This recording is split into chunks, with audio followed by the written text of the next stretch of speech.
पाटील का चलता म्हणलं चालतं आवाजावरच म्हणलं घुमवा लागतं म्हणलं घुमिल्याशिवाय चालत नाही कोल्हापूरमध्ये घुमीव की फिरीव कसली बी करणी कसला बी लिंबू कसली बी टाचणी ही होते जोपर्यंत तुम्ही सगळे आहे तोपर्यंत मला काळजी ना हायचं ना मला काळजी ना राहिल्या आता 4 ओव्हर राहिलेत शिल्लक 5वी ओव्हर 20 तारखेला म्हणलं आता 4 ओव्हर बॅटिंग करायचं आपल्याला काळजी करायची नाही कुठनं बी बॉल येऊ दे इकडून येऊ दे तिकडून येऊ दे 6 मारल्याशिवाय सोडायचं 99 साली जो बंटी पाटील आपण बघितला मोटरसायकल वरनं फिरणारा बंटी पाटील आपण बघितला या गल्लोगल्ली मंडळामध्ये बसणारा बंटी पाटील या ठिकाणी बघितला 5 वर्षाचा मुलगा पिवळा झेंडा घेऊन जो फिरत होता तोच आज या ठिकाणी बंटी पाटलाबरोबर 24 वर्षाचा या ठिकाणी झालेला अनेक शत्रुत्व घेतलेला आहेस तू सगळ्यांना अंगावर घेतलेस मी म्हणलं घेतलंय आता घेतलंय तर घेतलंय डाव जिंकल्याशिवाय गप बसणार नाही एकदा आता हातात घेतले एकदा ताब्यात घेतले हे महाविकास आघाडीचा भज्जा गाठल्याशिवाय गप बसायचं नाही माझं स्वतःचं कौतुक नाही माझी स्वतःची पाठ मी थोपटून घेत नाही आज जो बंटी पाटील या महाराष्ट्रामध्ये मोठा म्हणून गणला जातो ही पुण्य ही सगळी तुमची आहे तुम्ही मला मोठा केला तुम्ही जर अपक्षपणे 2004 साली माझ्या आयुष्याची सुरुवात केली नसती पहिला निकाल तुम्ही दिला नसता तर आज बंटी पाटील महाराष्ट्रामध्ये पोहोचला नसता केदार बेकरी सर्व स्वतःचे उत्पादन असणारी कोल्हापूर गारगोटी मेन रोडवरील एकमेव बेकरी आमच्याकडे आम्ही स्वतः बनवलेले खारी बटर टोस्ट बिस्किट्स सर्व प्रकारचे स्वीट्स नमकीन्स केदार स्पेशल मलाई लस्सी मसाले ताक व्हॅलेंटिना नॅचरल आईस्क्रीम व इतर भरपूर पदार्थ मिळण्याचे ठिकाण पत्ता केदार बेकरी तळाशी फाटा कोल्हापूर गारगोटी रोड हा मतदारसंघ माझं घर आहे हे बंटी पाटलांनी वाढवलेलं घर हे बंटी पाटलांनी वाढवलेलं जोपासलेलं घर आता सांभाळायची जबाबदारी माझ्यावर आहे या भूमिकेतून या ऋतुराज पाटलांनी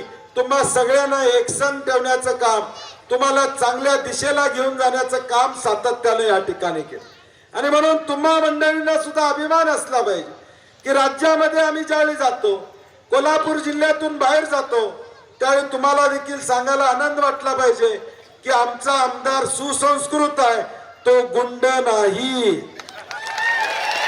तो गुंड नाही त्याचा भाऊ महिलांना धमकी देत हे सुद्धा आपल्याला सांगता आलं पाहिजे कारण की आम्ही ज्यावेळी बाहेर जातो तुम्ही कुठलं म्हणून विचारल्यावर आम्ही अभिमानाने सांगतो मुळशिंगीचं आम्ही अभिमानाने सांगतो वळिवड्याचं चिंचवडचं गावाचं नाव आम्ही अभिमानाने घेतो त्यावेळी तुम्हाला महाराष्ट्रामध्ये ज्यावेळी फिराल त्यावेळी एवढं काम चांगलं करणारा आमदार तुम्हाला मिळाला सुसंस्कृत आमदार मिळाला कुणाचं वाईट न चिंतणारा कुणाचं त्या ठिकाणी वाईट न करणारा सगळ्यांचं चांगलं करणारा आणि म्हणून आपल्यालाही अभिमान असला पाहिजे की हे नेतृत्व आमचं आमदार म्हणून या ठिकाणी काम करत मी ऋतुराजला बघतोय माझ्यापेक्षा जास्त कष्ट करतोय असं माझं मत आहे म्हणजे रात्री 12 वाजू द्यात 1 वाजू द्यात मी जरा 10 वाजले की पूर्वी रजा घ्यायचो परंतु ऋतुराजचं काम बघितलं मी परवा म्हणलं अरे तू झोपत जा दिवस सकाळी चालू कर लवकर काय हरकत नाही परंतु निदान विश्रांती घेतली पाहिजे लोकांच्या अडीअडचणी या ठिकाणी सोडवल्या पाहिजेत मला मान्य आहे परवा या ठिकाणी एका तुळजाभवानी कॉलनीमध्ये मी गेलो परवा प्रचाराला त्यावेळी त्यांनी सांगितलं की साहेब आमचा पेशंट या ठिकाणी होता त्या पेशंटला पैसे मिळवून देण्यापर्यंत पेशंट घरी येईपर्यंत किमान 4 वेळा ऋतुराज पाटलांनी मला फोन केला म्हणजे सामान्य माणूस म्हणजे असा प्रमुख कार्यकर्ता वगैरे नाही परंतु सामान्य माणसाची देखील जपणूक करण्याचं काम ऋतुराज पाटलांनी गेल्या 5 वर्षामध्ये प्रामुख्याने त्या ठिकाणी केले आणि म्हणून आता आपली जबाबदारी आहे की एक चांगला रत्न हा ऋतुराज पाटलांच्या माध्यमातून आपल्याला मिळाला असेल 5 वर्ष विकासाच्या माध्यमातून तुम्हाला चांगलं काम त्यांनी केलेलं आहे पुढच्या 5 वर्षात सुद्धा या मतदारसंघाचं प्रतिनिधित्व आमदार हा ऋतुराज पाटीलच असला पाहिजे ही भूमिका आपल्याला प्रामुख्याने स्वीकारावं लागेल ही कोल्हापूरची जनता स्वाभिमानी आहे या मातीवर प्रेम करणाऱ्या समाजामध्ये तेढ निर्माण करणारी माणसं जर या कोल्हापूरमध्ये येऊन भाषण करत असतील तर मतदानाद्वारे त्यांना उत्तर देण्याची भूमिका आपल्याला स्वीकारावी लागेल 2.5 वर्ष भाजपचं सरकार आहे काय केलं काय दिवे लावले किती नोकऱ्या लावल्या आज या देशामध्ये लोकसभा आणि राज्यसभा या 2 आहेत महाराष्ट्रामध्ये कसं विधानसभा आहे आणि विधान परिषद आहे, तर लोकसभा आणि राज्यसभा आहे. या देशामध्ये राज्यसभेमध्ये कोण जातं? जी विद्वान लोक असतात ती राज्यसभेमध्ये जातात. मग मनमोहन सिंग आहेत, RBIचे माजी गव्हर्नर आहेत, सुप्रीम कोर्टाचे माजी चीफ जस्टिस आहेत, अशी जी विद्वान माणसं आहेत, P. चिदंबरम आहेत, अशी विद्वान माणसं राज्यसभेवर जातात. परंतु आमचा दुर्दैव कोल्हापूर मधले नसलेले, सांगलीचे आहेत ते, कोल्हापूरचे नाही, एक विद्वान राज्यसभेवर खासदार गेले. चुकून लॉटरी लागली त्यांना आणि खासदार झाले. परवा ते राज्यसभेचे खासदार धनंजय महाडिक हे फुलेवाडीच्या सभेमध्ये काय म्हणले? ज्या काँग्रेसच्या पदयात्रेत महिला सामील होतील त्यांची नावं लिहून घ्या, त्यांचे फोन नंबर घ्या, त्यांचे फोटो काढा, मी त्यांची व्यवस्था करतो. हे आपण खपवून घेणार आहे? जोरात सांगा. ही गुंडगिरी आपण पकवून घेणार आहे का? नाही, मला कळत नाही. हे घरचे पैसे देतात काही माडिक कंपनी, मला कळत नाही. अशा पद्धतीने बोलतात जणू काय यांच्या खिशात हे पैसे देतात. 1500 रुपये सरकारचे आहेत, आमच्या करातले या ठिकाणी देतात. हे धमकी कुणाला देतात? माझं तर म्हणणं आहे, हा फोटो काढा आणि पाठवा. तुम्ही कधी येणार आहे, तुम्ही कुठली व्यवस्था करायला येणार आहे, तारीख सांगा, वेळ सांगा, आम्ही सगळेजण तिथं उभा राहतो. कोण कुणाची व्यवस्था करते या ठिकाणी बघा. भगिनींचा आमची धमकी देता तुम्ही, आमच्या माता भगिनींना धमकी देता, आमच्या माता भगिनींचा अवमान करण्याचा प्रयत्न या ठिकाणी करता. या कोल्हापूर जिल्हा हा स्वाभिमानी जिल्हा आहे. या मातीचा एक रांगडेपणा आहे. ही माती कुस्तीगरांची आहे. ही कुस्ती करणारे पैलवान या कोल्हापूरमध्ये या ठिकाणी आहेत. तुम्ही कुठल्या भाषेतून या ठिकाणी धमकी देता आणि मतं मागण्याचा प्रयत्न करता. आणि ज्यावेळी भाजपचे कार्यकर्ते तुमच्या दारात येतील त्यावेळी पहिला प्रश्न विचारा, धनंजय माडकाचा निषेध का केला नाही? आमचा आव्हान करणाऱ्या माडकाचा तुम्ही निषेध का केला नाही? आता वेळ आलेल्या, हे पार्सल लई दिवस झालं कोल्हापुरात राहिले. आता 20 तारखेला ताकदीने पार्सल परत पाठवायचं, ताकदीने पार्सल परत पाठवायचा. जसं पूर्वीच्या काळामध्ये ईस्ट इंडिया कंपनी आली आणि आमचं देश लुटण्याचं काम केलं, तसं हे लोक बाहेरच्या जिल्ह्यात आले आणि गप्पर झाले. आता वेळ आलेल्या, कायमचं यांना हद्दपार करायचं, कायमचं यांना कोल्हापूरच्या बाहेर या ठिकाणी टाकायचं. आपल्या कोल्हापूरचा स्वाभिमान, आपल्या कोल्हापूरचा अभिमान जपायचा असेल तर तुम्हा सगळ्या मंडळींना निर्णय घ्यावा लागेल. आमचा आत्मसन्मान असेल, आमच्या भगिनीचा आत्मसन्मान असेल तर आपल्याला हा निर्णय या ठिकाणी घ्यावा लागेल. जे जाहीररित्या अवमान करतात, जे जाहीररित्या म्हणतात की आम्ही महिलांची व्यवस्था करतो, धमकीची भाषा देतात, त्यांना मताद्वारे काय आम्ही करू शकतो, या लोकशाहीमध्ये जनता काय क्रांती करू शकते हे दाखवून देण्याचं काम आपल्याला त्या ठिकाणी करावं लागेल.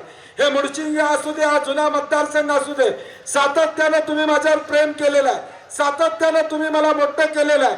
परंतु गेल्या महिनाभरामध्ये तुम्ही बघताय या जिल्ह्याच्या राजकारणामध्ये आज बंटी पाटील सगळ्या तालुक्यामध्ये या ठिकाणी फिरतोय. सगळीकडे काँग्रेसचे आमदार निवडून आले पाहिजेत, महाविकास आघाडीचे आमदार निवडून आले पाहिजेत, या राज्यामध्ये महाविकास आघाडीची सत्ता आली पाहिजे, यासाठी पायाला भिंगरी लावून मी या ठिकाणी काम करतोय. आज तर माझी एवढी वाईट परिस्थिती होती, सकाळी 8-7ला उठलो ते बोलायलाच येईना मला. म्हणजे माझ्या तोंडातलं मला भीतीच वाटली. म्हणले करणी बिरणी केली का भाडकानी? काय त्यांना सवय लिंबू टाकायची. बोलायलाच येईना अर्धा तास मला. मी व्हॉट्सअपवरच डॉक्टरना SMS केला, या म्हणलं.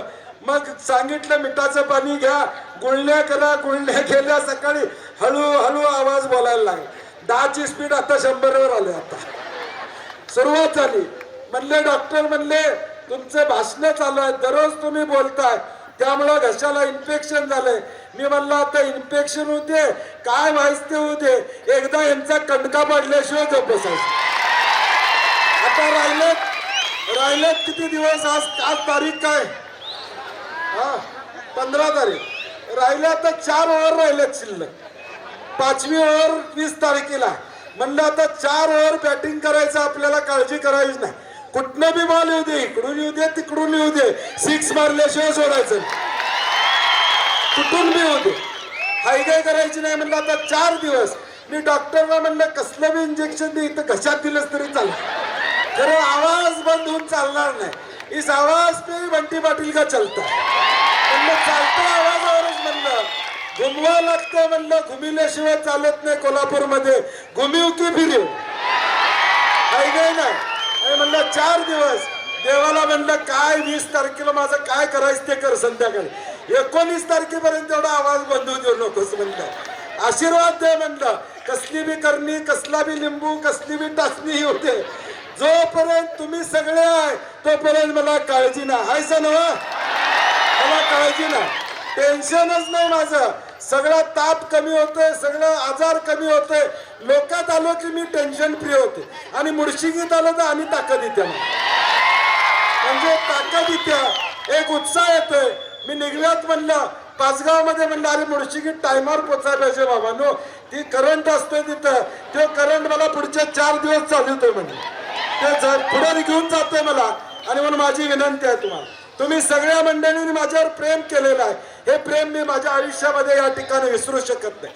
99 साली जो बंटी पाटील आपण बघितला, मोटरसायकलवरनं फिरणारा बंटी पाटील आपण बघितला, या गल्लोगल्ली मंडळामध्ये बसणारा बंटी पाटील या ठिकाणी बघितला. ज्यावेळी 5 वर्षाचा मुलगा पिवळा झेंडा घेऊन जो फिरत होता, तोच आज या ठिकाणी बंटी पाटलाबरोबर 24 वर्षाचा या ठिकाणी झालेला. 5 वर्षाचा मुलगा जो पिवळा झेंडा घेऊन माझं विमान चिन्ह होतं, तो फिरणारा आज तरुण आज ऋतुराज पाटील सारखी या ठिकाणी राबतोय, याचा आनंद मला निश्चितपणे. आणि मग मी नेहमी सांगतो, माझ्या आयुष्यामध्ये पद, पैसा, प्रतिष्ठा हे बंटी पाटलाला मोठेपण कधी नव्हतं. मोठेपण बंटी पाटलाला कुठला असेल तर तुमच्यासारखी जीवाभावाची माणसं हीच माझी खरी संपत्ती आहे, हे मला या ठिकाणी सांगायचं. आज या जिल्ह्यामध्ये काम करत असताना मला अनेक फोन येतात, तू अनेक शत्रुत्व घेतलेला आहेस, तू सगळ्यांना अंगावर घेतलेस. मी म्हणलं घेतलंय, आता घेतलंय तर घेतलंय, डाव जिंकल्याशिवाय गप असणार नाही. एकदा आता हातात घेतले, एकदा ताब्यात घेतले, हे महाविकास आघाडीचा भज्जा गाठल्याशिवाय गप बसायचं नाही. कारण की ही सगळी जोडी, तुमच्यासारखी जोडी, खिल्लार जोडी माझ्याबरोबर आहे. काळजी करायचं काम मला या ठिकाणी नाही. भज्जा गाठणार आहे, जिंकणार आहे, महाविकास आघाडीची सत्ता या ठिकाणी आणणार आहे, हा शब्द माझा निश्चितपणे या कोल्हापूरच्या जनतेला या ठिकाणी, कोल्हापूरकरांना मला सांगायचं आहे. हा बंटी पाटील ज्यावेळी मोठा होईल, आज एक विशिष्ट परिस्थिती या कोल्हापूर जिल्ह्यामध्ये आलेला आहे. माझं स्वतःचं कौतुक नाही, माझी स्वतःची पाठ मी थोपटून घेत नाही. आज जो बंटी पाटील या महाराष्ट्रामध्ये मोठा म्हणून गणला जातो, ही पुण्य ही सगळी तुमची आहे. तुम्ही मला मोठा केला. तुम्ही जर अपक्षपणे 2004 साली माझ्या आयुष्याची सुरुवात केली नसती, पहिला निकाल तुम्ही दिला नसता, तर आज बंटी पाटील महाराष्ट्रामध्ये पोहोचला नसता. हा बंटी पाटील आज महाराष्ट्रामध्ये पोहोचला. हा जुन्या करवीर मतदारसंघानं माझी सुरुवात केली. माझा पाया हा जुन्या करवीर मतदारसंघानं रचला. दक्षिणेनं त्याला रूप दिलं, दक्षिणेनं त्याला शिखर गाठलं. कोल्हापूर जिल्ह्याने आज पुढे नेण्याचं काम या ठिकाणी केलं. आणि आज या महाराष्ट्रामध्ये फिरताना मला अनेक लोक म्हणतात, काय कोल्हापूरमध्ये तुमच्यावर एवढं प्रेम का करतात कोल्हापूरकर? मी म्हणतो मलाच माहित नाही माझ्यात काय गुण आहेत, परंतु लोक प्रेम करतात एवढं खरं आहे. म्हणजे माझ्यात काय मला माहित नाही. मी एवढंच सांगतो, मी जे काय करतो ते चांगलं करतो, लोकांचं वाईट मी कधी केलं नाही. अशाच नवनवीन अपडेट पाहण्यासाठी आमच्या KK न्यूज चॅनेलला सबस्क्राईब करा.